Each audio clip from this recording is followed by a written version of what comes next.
On Radio 97, our resident lawyer Despina Priala of boutique law firm Priala Legal in Runaway Bay, with us each and every Thursday.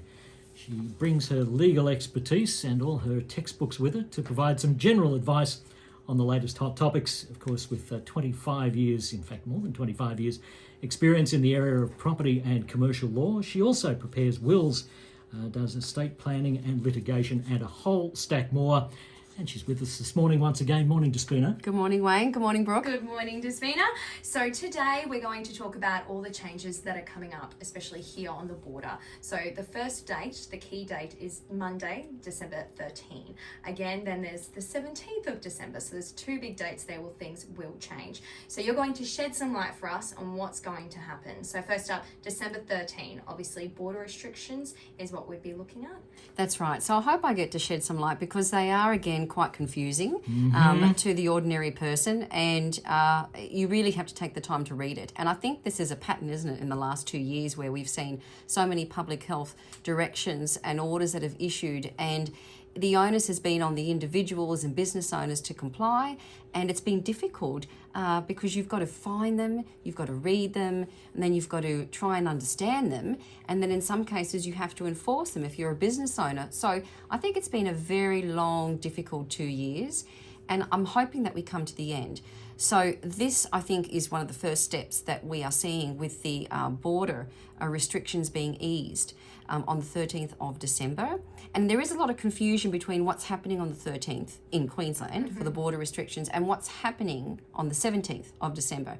So hopefully in this segment today, our two segments, we'll clarify what's happening on those two different dates, because they are two different things that are happening in Queensland. I didn't even know. I'm going to be honest, 17th has got a lot of changes as well. It's crazy. So we'll have a look firstly at the 13th. So we're talking from 1 a.m.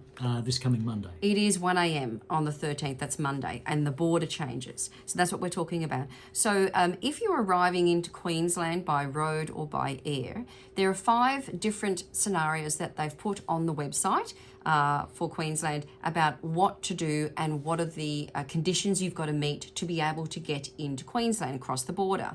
So we'll go through each one. So the first one is if you're arriving into Queensland and you're coming from a hotspot or a border zone area.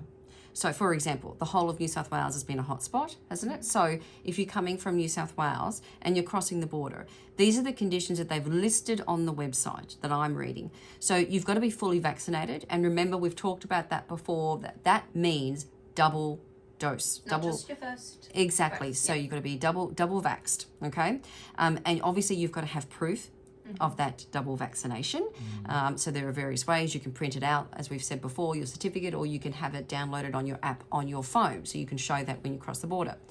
You've got to have a negative COVID-19 test done within the 72 hours before you actually cross the border, and you've obviously got to have proof of that, all right, with you.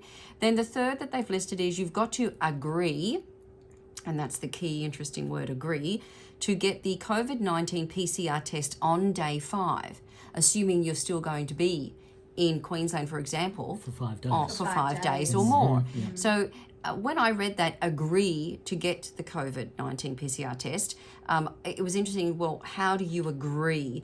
And I presume that there's going to be some form of online declaration that you'll need to go through and tick all of the items that you need to have to say, yes, I agree to get this done. And then, of course, the enforcement issue comes into play as to how will they ensure that you get it done on day 5, but that's another issue. And then if you actually meet all of those requirements, there is no quarantine required.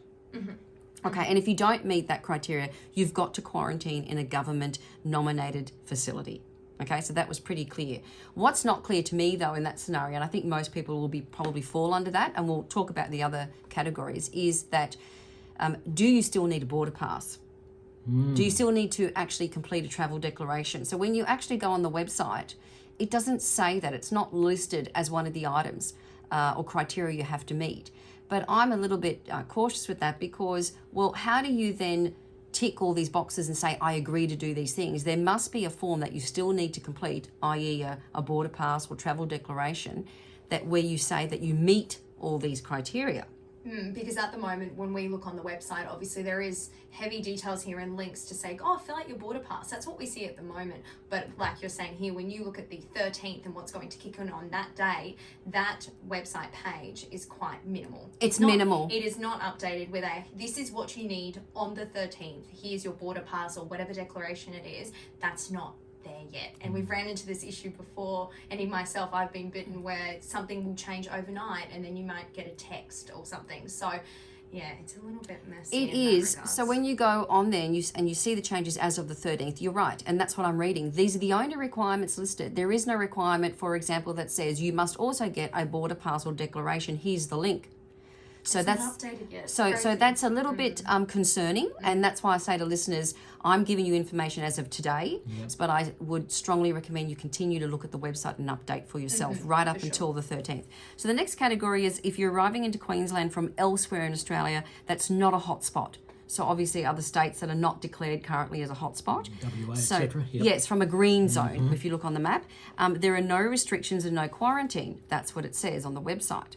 The next category, if you're arriving from overseas direct to Queensland. So for the listeners, you might have family coming in. So you've got to be an Australian citizen or have permanent residency. You've got to be fully vaccinated.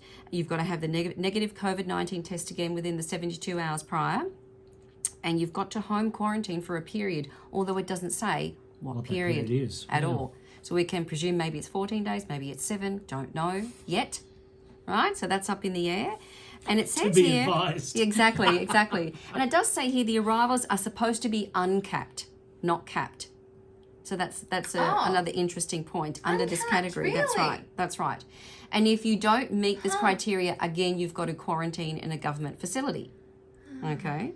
So the next category, number 4, is arriving from overseas via another state. So again, if you're not going directly into Queensland, you're coming from another state, you've got to be fully vaccinated, and you've got to undertake a specified period of quarantine under a direction from another state, under their rules. So again, confusing.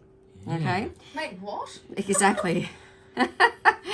You love it, don't you? So we have to try and navigate this and try and understand and interpret That's taken it. directly off the website. Directly off the website. And the 5th category, perhaps not as prevalent, is arriving direct in Queensland from safe travel countries. Doesn't show you a link or give you a link about what are the safe travel countries. And when you look at that category, it simply says it's quarantine free. I see.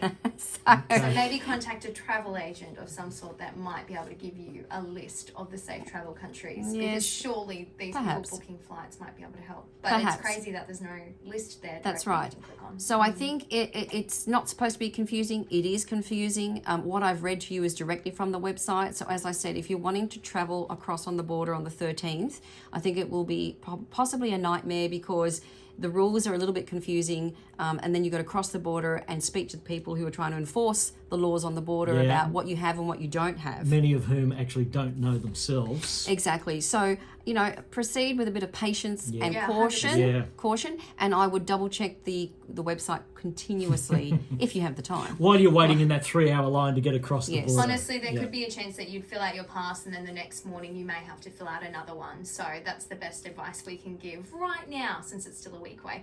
We're with Despina Priala from boutique law firm Priala Legal. Coming up next, we'll be talking about the next date of changes, the 17th of December. Things will change again, and we'll discuss those coming up next on Radio 97.